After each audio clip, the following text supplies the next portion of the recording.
Oh yeah. So man, I had to comment on this. So I guess the PlayStation disc production is ending in January 2028, and I actually remember this very well. So PlayStation kind of dropped the hammer on the Xbox because Xbox announced, I believe they're only going to do digital only, and then when the PS4 came out, Sony dropped this video.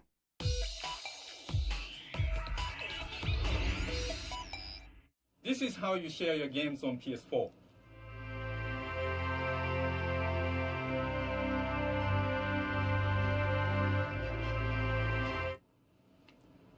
Thanks. PlayStation. And yeah, dude, I like really remember that. And I remember this console race when the PS4 and I believe it was the Xbox One was coming out. And I remember very specifically when the Xbox One said, "Oh, we're only doing digital, we're not doing physical." And then when PS4 dropped that video, when PlayStation dropped that video at E3, I was like, "All right, I'm getting a PlayStation 4." That's just the way I felt because I thought that was like amazing for them to like stand up for the gamer and say, "Hey, look," and stand up for brick and mortar retail and say, "This is how you share a game, dude." Like you just hand it to your, your buddy, or you just bring it over, or you go to your game store, right? You pick up the physical copy, you have a memento, you have something in your freaking hand. And here's another video I found, like looking back. This was at E3 2013 when all this happened. Eventually, later that June, E3 2013 was underway, and it was Microsoft's big chance to correct the narrative on their new console. And as we've been promising, it's all about the games. We have helped over 200 indie developers launch more than 400 games, totaling over $1 billion in sales. Yeah, but they're ignoring the fact that people were actually questioning them about why aren't there going to be physical copies. This is back in 2013. I'm excited to announce that Xbox One will launch this November in 21 markets around the world at $499 in the US and 499 euros in European markets. The system finally got a price, and while it was a bit more expensive than their competition, I mean, look at that. And then the PlayStation turns around, launches theirs for like $100 less. Xbox One was, met with a bunch of boos and like dissatisfaction. due to the inclusion of a Kinect camera with every Xbox. Unfortunately, Microsoft failed to completely address the elephant in the room and make it clear if people can actually share or sell their used games. To add to this, Sony took advantage of the situation and quickly produced this video. This is how you share your games on PS4.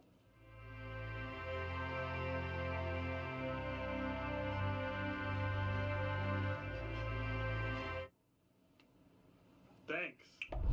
This single 20-second video was damaging enough to dissuade potential Xbox customers from pre-ordering. Yeah, that was a huge deal, and it was like, as a consumer, I was like, yes, they're sticking up for the small guy, they're sticking up for the gamers, and I felt really like, I guess empowered. I was like, heck yeah, Sony's like sticking up for the gamers there, and then as well as overshadow Microsoft's yeah, event. it was a cool feeling in 2013. I remember that. Big deal. A big offensive push against Microsoft recently. At E3, a good 10 minutes of Sony's press conference was a targeted assault on the Xbox One's then planned DRM and used game policies. Yeah, and I felt like if anything, Sony was like they were in an actual console war, and Sony was really trying to get customers. I feel like they were very threatened by Microsoft's Xbox One, and they're like, man, we have to like do whatever it takes to get customers. What's going to set us apart? And then of course, them announcing if physical games was their mic drop moment to Xbox, because they weren't going to do it at the time. This week, Sony Worldwide President Andrew House referenced Microsoft's messaging again, saying, while others have shifted their message and changed their story, we were consistent in maintaining a message that is fair and in tune with consumer desires. In an interview with The Guardian, House has talked about Sony's attitude. Yeah, and then like Sony was like, yeah, this is what our consumers want, blah, blah, blah. But yeah, like Sony's 2013 game sharing video was a massive deal for the PS4 because it directly mocked Microsoft's unpopular policies for Xbox One in just 21 seconds, 10 words. Someone didn't demonstrate how to share a physical game. And they were targeting Microsoft's missteps. Like they were fighting for consumer attention, and it kind of like that's what competition, should be about, right? They're trying to get consumers to buy their freaking product. But yeah, this is what Sony announced yesterday. So physical disc production ending in January 2028 for new games releasing on PlayStation consoles. In response to shifting trends and consumer preference, new games will be released on PlayStation Store and at retailers in digital formats only. As consumer preferences and the broader entertainment industry continue to shift away from physical discs to digital physical game disc production for all new games releasing on PlayStation consoles will be discontinued starting January 2028. Following this date, new games will be available on PlayStation Store and at retailers in digital formats only. This transition has no impact on games that are already released or will be releasing prior to January 2028 in disc format. This is a natural direction for Sony Interactive Entertainment to adapt to consumer trends as the general preference for digital media significantly outpaces physical discs. This transition will enable us to align more closely with how most of our community prefers to access and play games today. We'll continue to prioritize our resources to drive innovation in how players can access games and provide choices as to where players prefer to purchase new games, whether that's at our retailers or PlayStation Store. I mean, they don't do they have a choice if that's what Sony wants? I don't know. We remain committed to delivering a world-class gaming experience to our fans, and we thank you for continuing to support. And I don't know. I just find I guess I'm not crazy upset, but I find it, it's like, I find at the end of an era where companies were fighting for consumers' attention, and now all of a sudden they're releasing a huge change in an email, a blog, and they're not announcing this at E3. They're not making a big deal about it. They're just kind of trying to sweep it under the rug. And then to, the gamers that grew up with physical media and being proud to own like a physical copy of the game, having that ownership of that physical media, we're losing that.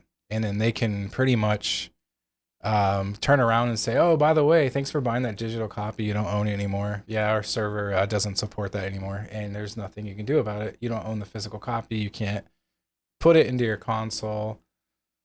I don't know if they have any plans to mitigate that. I just feel like there's got to be a better way to innovate and to create a physical medium that has some sort of tangible value instead of just giving you a code. Like, I just feel like that's not innovative, that's not fun. That doesn't feel like you're holding on to something that's worth anything. Like, what am I going to be at a garage sale in 10 years and people are going to sell me their digital code to their new, PlayStation 6 game?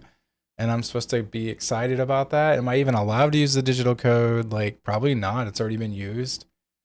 I don't know. I mean, at least be innovative. Like, I was actually thinking, like, okay, every game has a soundtrack. Pretty much, right? Every game pretty much has a soundtrack. Why not release like a cool, like, limited edition vinyl or a record or something, and then have the digital code on the back for the game? That way you're holding on to a memento of the game, and that you purchased in a limited quantity, and you have a physical medium, and if you want to listen to the soundtrack on vinyl, you can. I don't know, just something like out of the box. Like, and I just feel like that's the easy thing to do, and they're not trying to innovate for the consumer to make it special. And I just feel like this isn't even special. I just feel like this is them going, people aren't buying anymore. That's the trend. Okay, but there are a huge, it's like vinyl, right? There's a huge consumer base. Vinyl sells billions of dollars a year. Most people now probably stream their music on a digital platform. That's true. But there's tons of record stores still in the United States. There's still a market. There's still video game stores. I don't know. I just feel like they could have innovated a little better. And then meanwhile, the same day, they're like, hey, you know what? Why not update people on the PlayStation store for PS3 and Vita and, you know, just stop supporting this.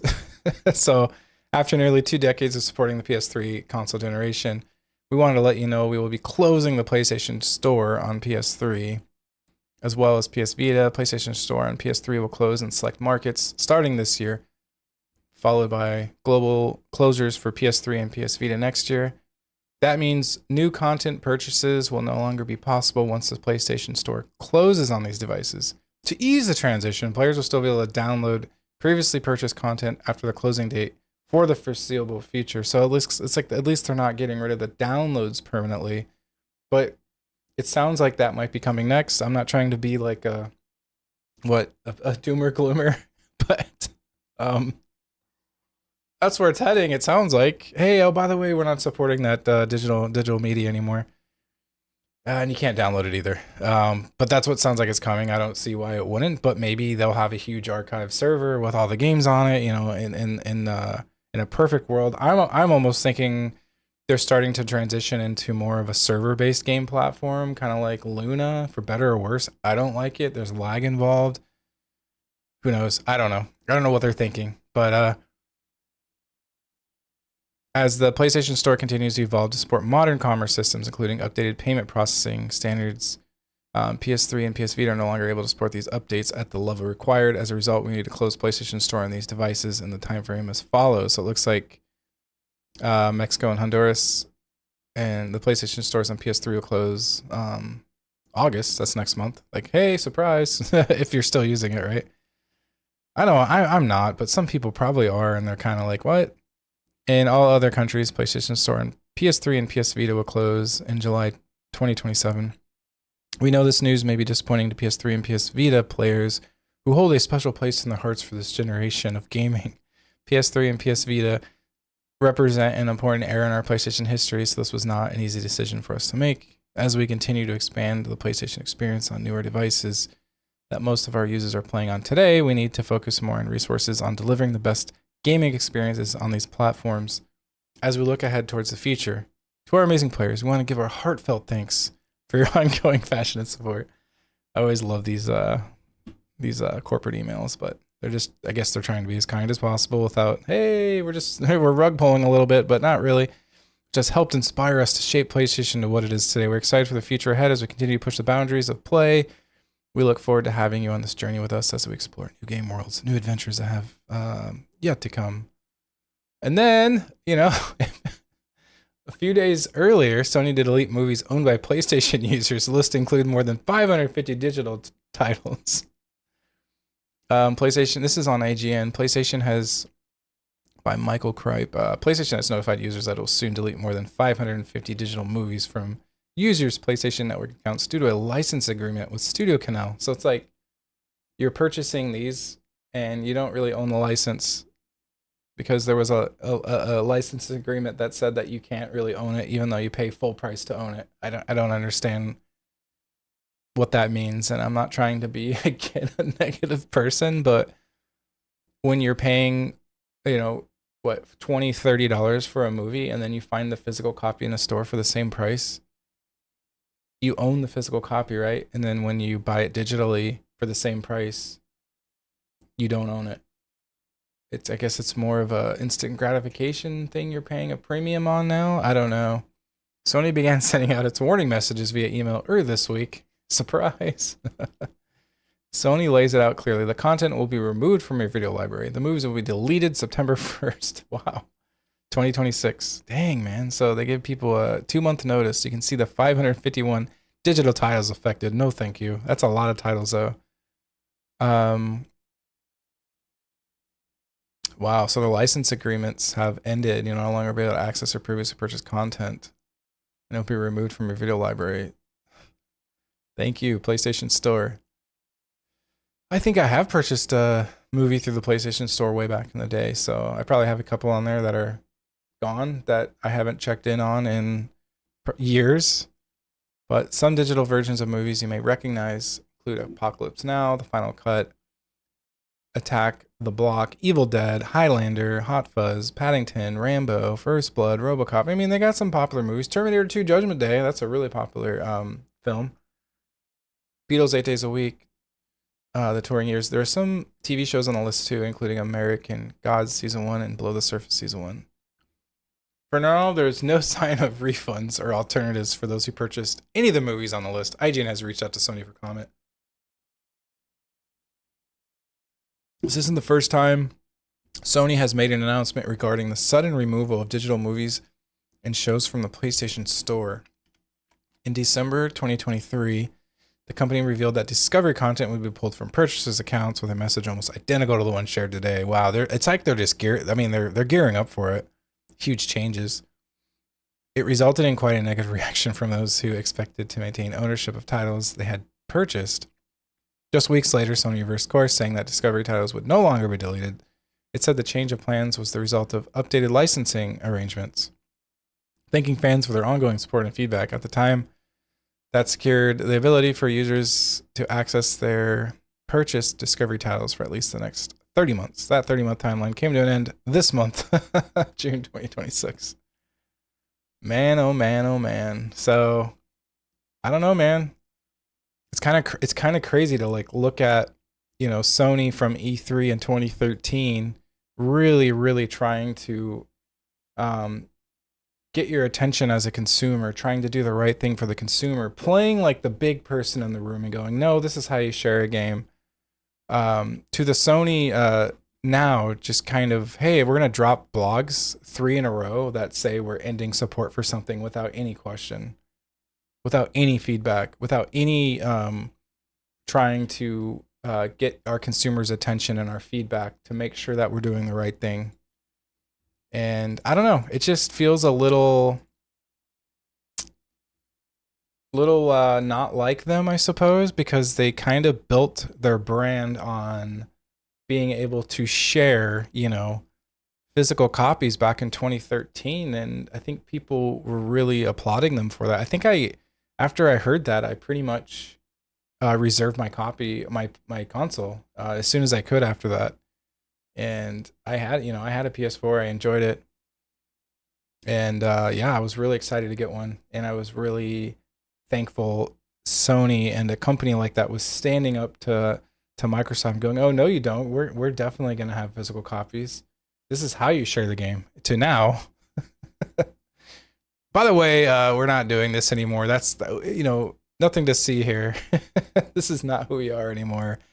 With no feedback from the consumer base. So I just found that interesting, but that's about it on the Sony thing. Oh yeah, another thing. I was gonna go over this. So this is a copy, like a PDF file of my. I got an email response from my PUBG ban, so I thought this was interesting. So, I emailed. Here, I'm gonna read my email off. Let's see if I can get to it. I want to make sure, because I have this crazy streaming software that only lets that I can only show like one browser. Okay, so I emailed PUBG support after they banned me for, gosh, I don't even remember the terms. They banned me for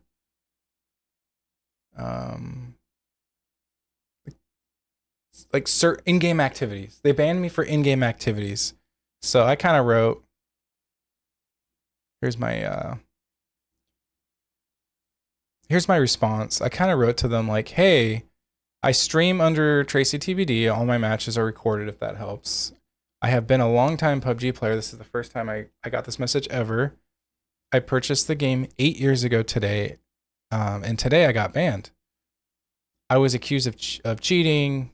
I have never cheated in this game, and I don't even know how to cheat in this game. Please unban me. Thank you. It's just a simple message like, dude, unban me. I didn't cheat. Like, it's an appeal, right? That's what they say you can do. You appeal. So I appealed my ban just saying, look, I don't know what you're talking about. Like, what is it that I'm being, banned for? And here's the response I got. Hello, Tracy TBD. Um, Thank you for contacting PUBG support. I understand you are appealing about the ban applied to your Steam account. A temporary restriction is placed when there's a violation of our rules conduct. You may see this page for reference. So this is the page, and I clicked on the link and I have it up here. Upon investigation, our system flagged certain in-game activities leading to this temporary ban, which will be lifted on the 5th. So they're again reiterating, hey, don't worry, dude, it's gonna be lifted. Due to privacy and security protocols, I'm unable to provide additional details regarding this matter. That makes no sense. So it's like they're banning somebody and they're like, hey, we don't want to tell you though. It's very private. How is that private? Like, I don't understand. Just tell me what you thought it was, but I don't think they want to be held liable if they're wrong. So I think they're just like, they're keeping it very secret and like probably not admitting, hey, AI screwed this up, sorry, our AI system did something wrong. That's my gut feeling. Or we had a guy like try to report you 50 times in a row and we finally caved to him. I can see how much this game means to you. So I shared your case in a form of feedback through our internal communication system. This will help us continuously improve our current processes and policies. Thank you for understanding of our position in this matter. Thank you for your understanding. My email, I wasn't understanding at all. Kind regards. I X'd out his name for privacy because I don't want to call out who did that. And then I wrote back. Let me bring up the email.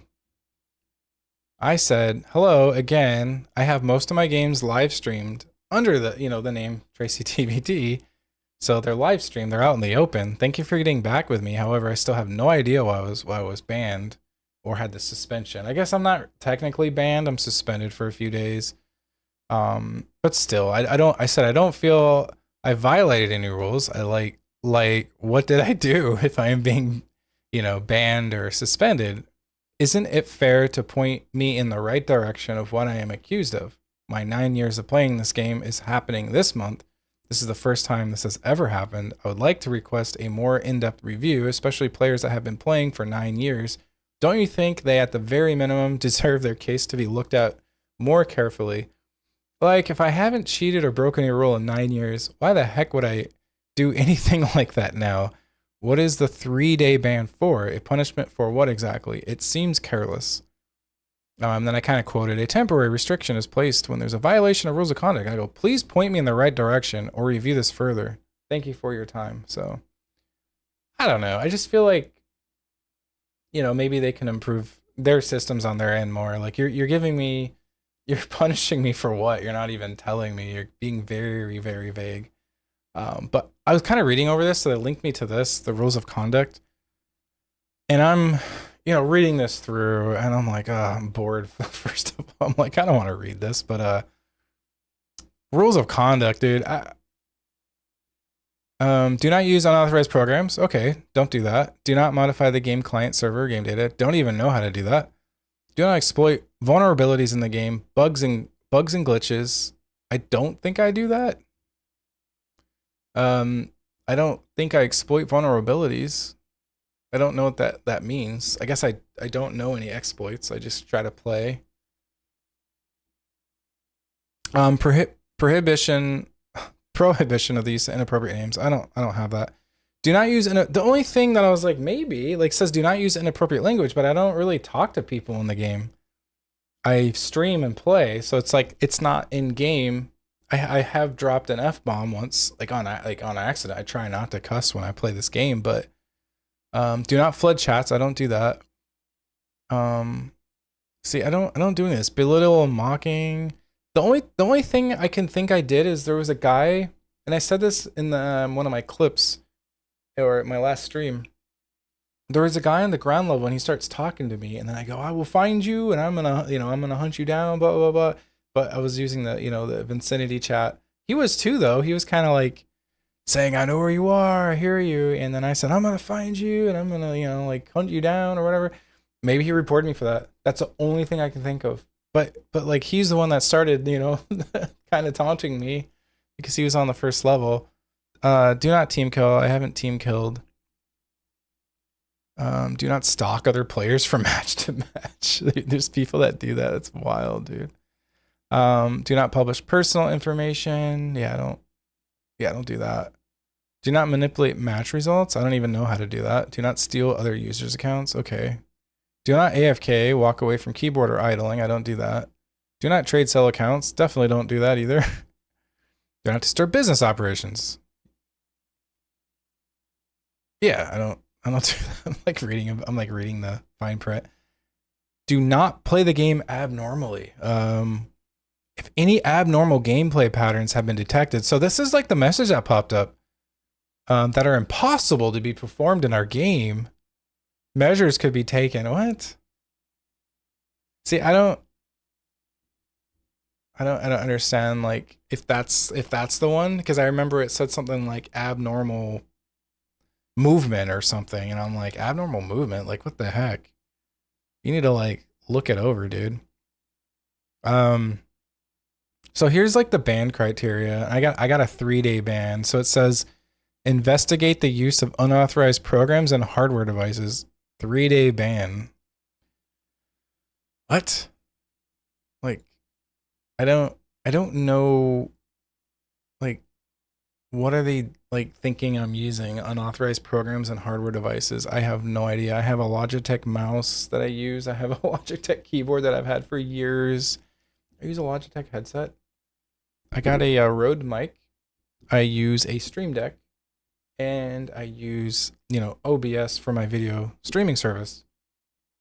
And the way I install PUBG is I bought it almost 9 years ago, and then I clicked the install button. Like, I don't do anything else. But oh, that's wild. You can get a permanent ban for going AFK. Look at that. I don't know. I found that wild. But I don't understand. So I guess they're gonna investigate the use, a 3-day ban, investigate the use of unauthorized programs. Okay, whatever. Have fun. And, hopefully it just comes and goes and like nothing happened. But I mean, I was looking at the bright side. It's gonna open me up to playing like new games, different games again. If for some reason, the ban doesn't get lifted, it's gonna open me up to playing new games. I'll find a new game to stream. There's plenty of games out there. It's just I really felt a connection with PUBG. I just really like playing it. I have fun. I'm passionate about it. I think it's fun. I think it's silly. I die in the dumbest ways. Like I get lucky and kill people. I kill people when I'm skilled too. So it's kind of like, sometimes my kills feel lucky. Sometimes I'm like, heck yeah, like I owned you. So, and I always tell people, like, when they do the Vincinity chat, when I can hear them, I always tell them good game and everything. So I don't know. That's just an update on the little 3-day ban, but it will be lifted on the 5th. So I got a couple days, I guess, to reflect on why the heck I got, a 3-day ban. Like, dang you, Tracy. You should have known better. Like, for what though? That's my question in the email. But yeah, I don't know. Thought I would hop in and give those updates. But I'll be online again sometime soon. I got a pretty busy weekend coming up, so we'll see the next time I go online. Maybe tomorrow, maybe maybe the 4th. If not, I'll be on the 5th, hopefully playing PUBG again, or maybe I'll try out another game. But yeah, see you in the next one. Bye.